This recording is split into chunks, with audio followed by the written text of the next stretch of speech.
Hi everyone. Happy Wednesday. Happy Wednesday. I'm going to give a minute for everybody to jump on here.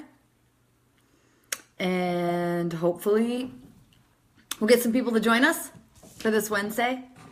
Yay, the week's half over. I don't know why I'm so excited. I'm working all weekend, but I don't mind. I love it. So it's perfect. So I'm just going to give it a couple of minutes. For some of you to jump on. I just noticed I went live on my personal page instead of Radiant Journey. So, whoopsies. All right. Well, that's okay.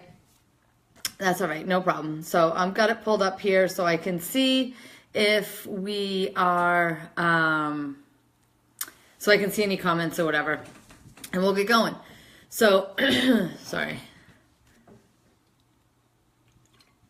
I think this change in weather all the time has kind of got my whatever. Anyway, so stop in, say hi. I can't always see who's here, so definitely say hi. I have my computer up here so I can actually see comments, and we'll go from there. Okay, so my name is Dina Kowalczyk, and I am the owner of Radiant Journey Health Coaching. I am a health and habit coach who helps women break the chains of emotional eating so that they can live their healthiest lives. So, today, we are going to talk about one of the first questions everybody asks me when we have our consult together.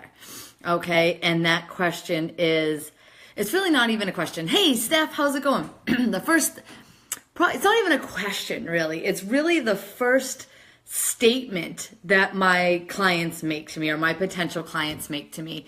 And that is, so I really want to live a healthy life and I want to learn to eat right, but I can't give up my coffee, or I won't give up my coffee, or please don't ask me to give up my coffee, or if I can't have my coffee, I don't think that this is going to work. Okay. So I know how important your coffee is. I totally understand. Okay. I know, Steph, I would never ask you to give up your coffee for sure. So here's something, hey, Katie. So here's something that I tell my clients. I will never ask you to do something that I won't do. And I'm not ready to give up my coffee. So you don't have to either, okay? Coffee actually has a lot of really good benefits. The problem with coffee is what we add to it that makes it so unhealthy for us, okay? Coffee itself is not that unhealthy. It's not bad for you at all. It can be dehydrating. You know, it is a diuretic, so you want to make sure that if you do drink coffee that you definitely supplement with lots and lots of water like we talked about yesterday. But it's totally okay to have coffee or have tea. Caffeine is not the enemy. Excess caffeine is something that we definitely need to kind of be aware of, like how much we're actually having. But if you need coffee to wake up in the morning, by all means, have your coffee. Because if I didn't have my coffee in the morning, I would not be as happy and chipper, and I probably would have a lot less friends because I would kind of be a bitch all the time. All right, I totally understand. You know, as a health coach, as we go through our training, they're always like, encourage your clients to get 9 hours of sleep. And I'm like, I don't even have children and I don't get even close to that.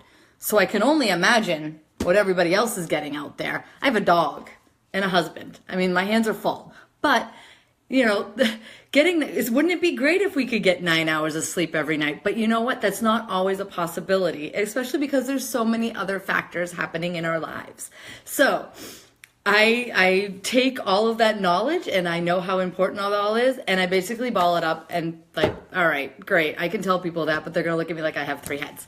So today I want to talk to you about some of the benefits of drinking coffee. So the next time you have a friend that goes, oh, I'm following a plan and they say no caffeine and they're miserable and they're tired and whatever, you can go, my health coach lets me have caffeine and I'm doing awesome, right? So, all right, excellent. So let's go. So there are some things that we need to learn about coffee, okay? There are better grades of coffee than others, and some coffee does, and depending on how you brew it, does have different levels of caffeine. So the average cup of coffee will have about 75 to 150 milligrams of caffeine, okay? That's 1 cup of coffee. Now, I like to tell people that between 1 and 2 cups of coffee a day is what I would perceive as sufficient. If you're finding that 2 cups of coffee and you're still tired and you're just sluggish and you're not able to get through your day, then there are more than likely other factors that you need to be considering when it comes to why you're feeling this way. And more than likely it has to do with diet. Okay. Maybe you're eating a type of food that doesn't agree with you and it's causing you this sluggish feeling or something like that. You might have an insensitivity or a sensitivity to a certain food or something like that. So that's something that you want to keep in mind if you're having more than 2 cups of coffee a day. A lot of people will tell me, well, I have one in the morning and then in the afternoon around 3 o'clock, I'm dead. I'm like hitting the wall and I'm like, I have to. That is more than likely because you're not eating enough food during the day. People automatically think that if they're tired, then they have to drink coffee or something with caffeine to give them a pick-me-up, soda or anything like that. I would never recommend soda, and I do ask that people, cut down or cut out soda from their diets when they start working with me, but coffee's good. So, but keep that in mind. If you're feeling a little sluggish and you're getting that like 3 o'clock slump, it's probably because you have not eaten enough food during the day, that your body's metabolism is not running. It's kind of like slowing down, like it's preparing for bed because you haven't eaten enough. So, if you need to have 1 or 2 cups of coffee in the morning to get going, then that's fine. The health benefits of coffee, I mean, it's undisputable. People write about this all the time. I have a couple of them here. So it stimulates the nervous system and the brain, and it helps fight fatigue. I think that's why we actually drink it. I actually enjoy coffee. I like the taste of it. I am a black coffee drinker for sure. So I actually really enjoy the taste of coffee, but there are definitely people out there who just do it because they feel like they need it. Okay. So that's a whole other great thing. So, caffeine is known to help with migraines and headaches. I think that Aleve Migraine actually has caffeine in it to help people that suffer with migraines. Okay. Coffee is loaded with antioxidants. And those antioxidants that they have actually become more potent once it's brewed and ground. So that's definitely helpful too. Hey guys, if you're here, shout out who's here because I'm not able to see everybody. And if you're liking what I'm saying here, I would appreciate if you shared on your page so your friends and family could get these tips on coffee so they don't have to think they have to give it up to get a healthy lifestyle. So, but definitely drop your name if I don't see you here or anything like that. Hey Danielle, how are you? Thanks for joining. All right, so the next thing we want, so coffee is also has some antibacterial, antifungal to it as well. I know that the grounds that I use here, my husband will then take and put in the roses. So hey, his roses come out beautiful. So I can only imagine what it's doing to me, right? So hey Shay, hey Terry. Oh, thank you for the hair. Yes, Melissa. This one's on her for sure. So, and then there's also other potential things that it talks about that, I'm not necessarily I'm not a doctor. I don't do these studies. I find this information online and I convey it to you. So, there are other things that researchers say that it can help with like liver disease because it helps kind of get the body out. Okay. It kind of helps us detox because it's a diuretic and it helps us flush some stuff out. Okay.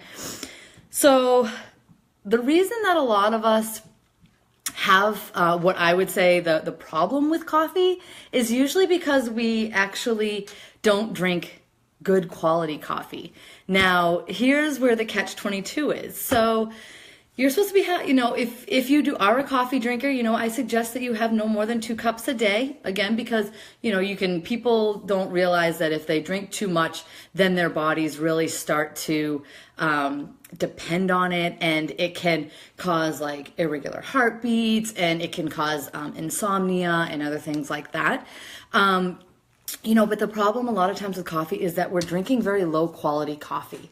So here's what I suggest. I suggest that what you do, if you are a coffee drinker and you would like to spend a little bit more money and get a good quality coffee and then cut back on how much you have during the day, because the higher the quality, you might actually not need as much.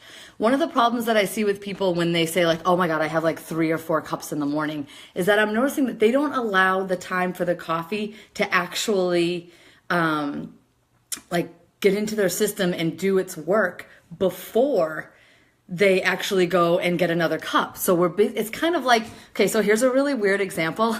And if Teresa's still here, she's going to appreciate this one. It's kind of like when you take shots, right? If you think about it, if you're drinking hard alcohol and you're taking shots, you have to let that first drink kind of hit you and you feel it before you take the next one. Otherwise, before you know it, you've had 3 shots of tequila and you're like a mess and you're like, what happened? It's because you had them too quickly and then they all build up together. Okay. So think of it that way. If we go back to our college days or whenever, and we think about that, that's a good way to think about it as well, is that you have to, I'm not calling you out, I'm just, I figured you would understand that, Teresa. I figured you'd understand.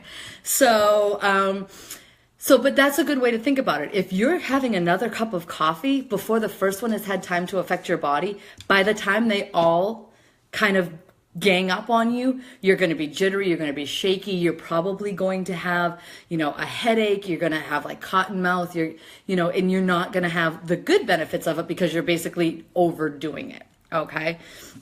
So that's the big one is, try a different, a higher quality of coffee, because if you're only having 2 cups a day, it will still last you. Okay. Which is kind of something to think about. All right.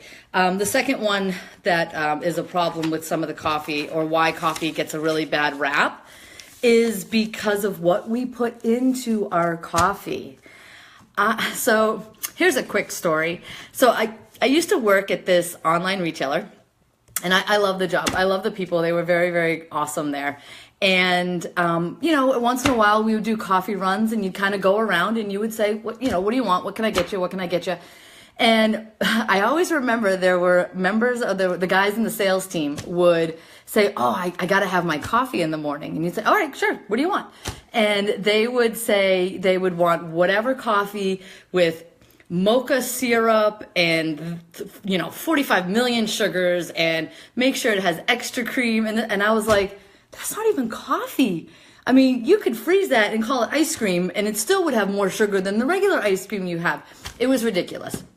But that's kind of where my story is going here, is that so many of us say we need this coffee, but actually what our bodies are craving and addicted to is all the sugar and crap, really, that we put into our coffees. Okay. So what I like to tell people is go minimalistic when it comes to your coffee. If you're getting a high-end, high-quality coffee, then you're more likely to just put what you need in it. So whether that's a little bit of almond milk, or if you are not lactose intolerant, you could absolutely use even whole milk. If you did just a little bit, just enough, you could do regular milk as well, goat's milk. I'm equal opportunity, whatever. I mean, sometimes I wish I could actually have goat milk because it's so yummy. But I use almond milk, but keep it clean. Keep your coffee clean in the morning. Keep, the artificial sugars out, the artificial creamers, all of that stuff. If you're finding that you're putting all of that stuff in there and your coffee's not tasting like coffee, then you should try to find a new way to energize yourself in the morning, okay? Because all of that extra stuff is what's holding us down. I saw something the other day, like one of the Dunkin' Donuts new flavors or new drinks that they have, one of their lattes, has something like 42 grams of sugar or something crazy in that, or even more than that. And if you think about it, like most people that are health conscious you'd never eat 42 grams of sugar. You would never, take a tablespoon and eat that. You would never order a dessert, or not never, but you wouldn't order a dessert daily that had something in it. So why are you putting that in your coffee? Sometimes we don't think about it because we're drinking it, and so we don't really think that it's that problem or that it's that big of a deal or anything like that. So that's, it's something to keep in mind, that even though you're drinking it, it's still the calories, it's still the sugar, it's still not good for you, okay? So try to keep your coffee as clean as possible. So that's kind of where that comes from. So when we put in like creamers, like a lot of them have the chemicals in them, when we say, people like the flavor. And, if you put a little bit in, I'm not a purist in the sense that, everything has to be organic and this and so forth. I understand, how that works for some people. But what it is you really have to be aware of how much of everything you're putting in, especially if you're having multiple cups during the day, because it's adding up. Like I just said, it adds up over time. Okay. So we really have to be aware of of what we're actually consuming when we're having a cup of coffee. All right. Excellent. So, sweeteners, you could add, I have it written down here. So with sweeteners, you can add between 500 and 700 calories with different sweeteners. Into 700 calories. So if you think about it, 700 calories is oftentimes more calories that's in an actual meal. Just think about that for a second. So if there's more calories in your coffee, which you're drinking, and probably eating something as well, you're 3/4 of the way, if not, maybe not, that was a little much. You're probably about half the way to your calorie intake for the day at that point. So that's definitely something that you want to keep in mind as you go forward with this stuff. Okay.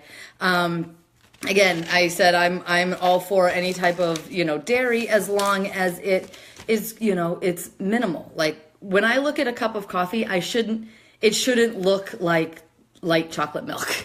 It's really what it shouldn't look like. Okay. It should look like a cup of coffee. Now, on a side note, I don't know if you guys have ever heard about people putting like they call it like bullet coffee or something like that, where they either put like high quality butter or they put coconut oil in it. Well, I read an article the other day about it, and so this morning I was like, I'm putting coconut oil in my coffee. All right. Tip: it doesn't work if you drink iced coffee because coconut oil hardens. Just a tip for you guys. But I put it in my coffee this morning, right? And it didn't change the taste at all. If anything, it like kind of made my lips feel like I had some sort of like chapstick on, which was kind of cool. But it was good. It tasted fine. My public service announcement is if you are going to try it, stay home. Don't try it in your car. Don't try it if you have to go to work because it does aid in digestion. Okay, so that's that. So that's my tip. So I will tell you that I feel great. It tasted good. I didn't put any almond milk in there or anything like that. It was awesome. I put maybe a half a tablespoon in, maybe a little bit more than a teaspoon in. And it tasted great and I really liked it and I'll do it again tomorrow. But I didn't have to go anywhere. So I would suggest if you're going to try this, do not do this on a day where you grab your coffee and you have to go to the soccer fields with your kids or anything like that because I guess that's what it's supposed to do. I don't know. So, but that's what it did for me. And actually that was pretty good because I was not feeling well. And so it was very productive. I guess we'll just leave it at, all right, moving on. We're not talking about this anymore. We're moving on. Okay. There are some things that you should think about when it comes to coffee.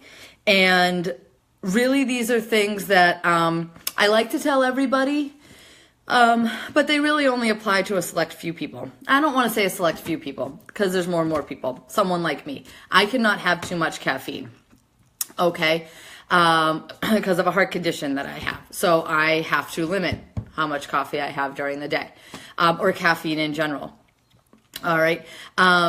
So definitely be aware of your body. If you feel as though you have a cup of coffee or you try a new brand of coffee that's, a higher end coffee, which will actually be stronger. If you're feeling that way, if you're feeling any sort of like heart racing or if you're getting any sort of like sweating or anything like that, stop drinking the coffee and drink a ton of water. Okay. And then if need be, always contact your doctor. Okay. But there are some things that happen too. And I'm going to talk for a second on why people tell you to cut out caffeine if you're starting to live a healthy lifestyle. And really it's because when you're not on the, because caffeine is an artificial stimulant, all right? We all know that that's what it does. It makes our body makes our head function, and it kind of gives us energy. Well, what people who say cut out caffeine are trying to do are trying to get your body to make that energy on its own. Okay? So they're not quacks, you know what I mean? Like it's legit. And if you could cut out caffeine, there are a couple people I know that don't do caffeine. And they're fine, and they have energy, and they work out, and it's great. And they don't always sleep, 9 hours a day or whatever. They've trained their bodies to do so. But I also know that a lot of people out there are not at that level. And that's why when it comes to my clients, I always allow them to live a healthy lifestyle within their life. That is key. So if you think that you can cut out caffeine and still have a healthy lifestyle and not compensate by being tired and eating carbs, because a lot of times, once we get tired, our body starts mistaking that tiredness or that fatigue with hunger. So as long as that's not happening for you and you can go without caffeine, absolutely go for it. For the rest of us, we have a little bit of caffeine in our lives, so that's pretty much all I have, really. Let me see. Do I have any other good notes here? No, that's really it. If you are thinking that you might want to cut out caffeine, do it slowly. Don't do it quickly. Don't just wake up one morning and say, that's it, I'm done. Slowly cut yourself out. Start, gradually, dilute it, and that kind of thing. But definitely know that coffee is not the enemy when it comes to a healthy lifestyle. I will never ask you to cut out your coffee. I might just ask you to modify it so that it's healthier for you. So that's all I have for you guys today. I'm working on trying to make these a little shorter because I tend to ramble. But sometimes I feel like this is the only way I can see my friends. So that's that as well. So thank you very much for joining me. My name is Dina Kowalczyk, and I am the owner of Radiant Journey Health Coaching. And if you loved this broadcast, go ahead and share it with your friends. And if you have any questions about our online group coaching or our private one-on-one coaching, definitely give me a call. I'd love to chat. Bye.